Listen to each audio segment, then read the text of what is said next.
Hello and welcome to my presentation on my reviews on the 3 different movies we had to watch, as I was told we had to find a creative way of presenting these, so I decided to animate it. In a way, I guess. Very lazy animating. Anyway, I hope you enjoy my presentation. First we have the movie Birdman.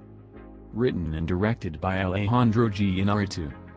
Birdman is a black comedy that follows the story of a man, Regan Thompson, famous for his role in the 1990s Birdman film, but is now beginning to fade from the public.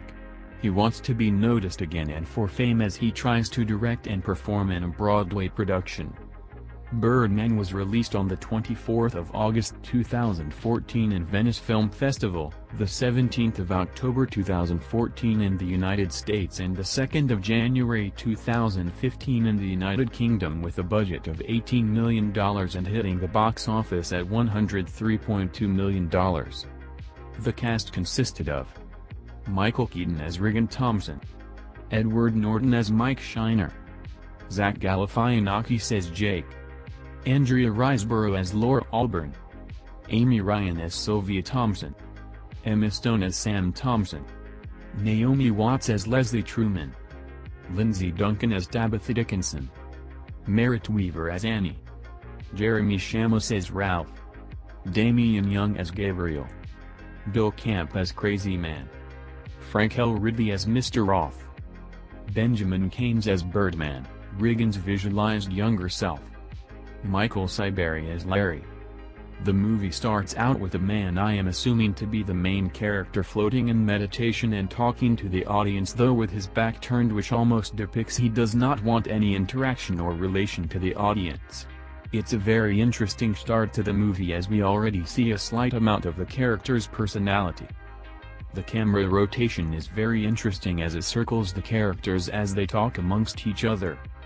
A specific quality I have noticed about this movie so far is the close-up shot showing mainly only the head and shoulders, with the camera following the actor it wants to focus on through an almost erratic movement rather than a fluent movement, this creating a kind of chaos around the actors. The transitioning is very unique in that it does not follow a fade to black cut screen or a quick jump to a future time, but that it almost moves the current scene into a future scene without needing to cut through the scenes. The acting is very interesting and unique in that they display a very physical form of acting style, and it seems that there is no break and the scenes go on without pausing and moves very quickly, which I also noticed through the camera angles, movements and the speed the actors are talking and moving at. Music in this movie seems to increase in volume when the scene gets tenser or more emotions are portrayed through the actors. Specifically, a drum kit is being played in the background that tends to be drowned out very smoothly when the scene transitions into that of a calmer manner.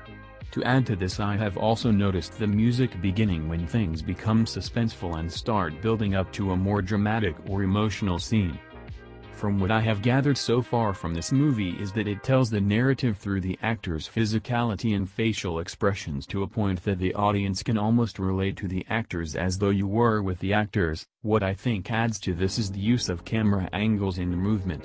Okay, I had to end the animation there because it was taking way too long to export into a compatible file for a video. Anyway, real life me will have to take over presenting, I guess. And if you're wondering about why the voice sounds different, the initial website I used for this text-to-speech thing wouldn't work, so I had to find another.